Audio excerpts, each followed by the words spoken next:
ওয়াইলুল লিকুল্লি হুমাযাতিল লুমাযা। এই এক সূরা যদি বান্দা বুঝে তো তার জিন্দেগি কাঁপ ধরে যাওয়ার কথা,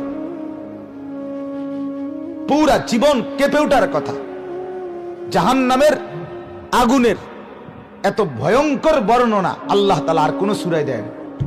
এই সূরায় যেটা দিয়েছে, এই সূরায়ে হুমাযার মধ্যে আল্লাহ তাআলা বলে, নাফরমান, গীবত করেছো, পরের নিন্দা করছো,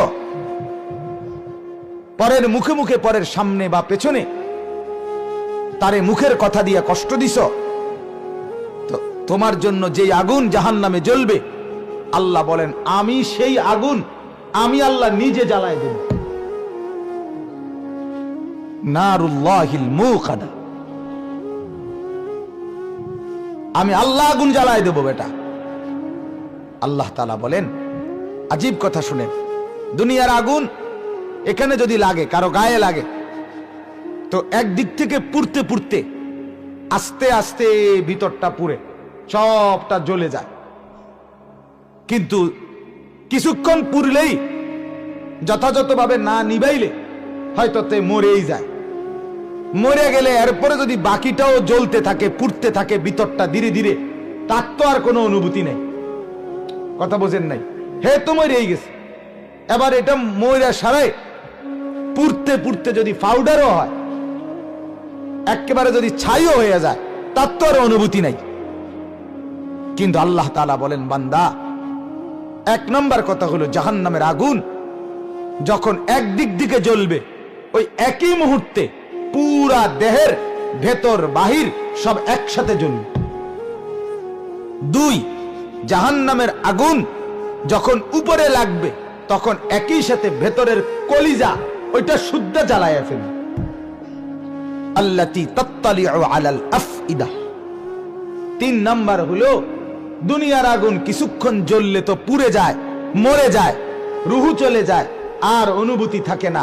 আল্লাহ তাআলা কোরআনে বলেন, কোটি কোটি বছরও জাহান্নামের আগুনে জ্বলবি নাফরমান, কিন্তু একবারের জন্য, এক সেকেন্ডের জন্য মৃত্যু হবে না,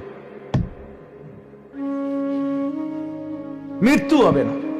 লা ইউকদা আলাইহিম ফায়ামুতু, কোরআনের আয়াত। আল্লাহ তাআলা বলে মৃত্যুর কোনো ফয়সালা নাই। লা ইয়ামুতু ফিহা ওয়ালা ইয়াহইয়া, মরবেও না, বাঁচার মতো বাঁচবেও না। লক্ষ কোটি বছর যদি জাহান্নামের আগুনে জ্বলতে হয়, তো মৃত্যু নাই, মৃত্যু নেই। কোরআনুল কারীমের মধ্যে আছে, নাফরমান আল্লাহকে বলবে জাহান্নামী, মাওলা আমাকে আপনি মৃত্যু দিয়ে দেন। আল্লাহ বলবেন না, মরবা না, মৃত্যু নাই। তেরে বাপ, এই একটা সূরা যে কলিজা শুদ্ধ আমি জ্বালায় ফেলব, কলিজা শুদ্ধ।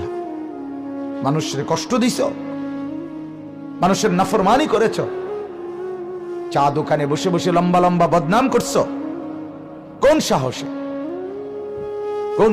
অসংখ্য মানুষ আছে যাদের মুখের কথার থেকে কেউ নিরাপদ নেই। কথা বলেন না কেন?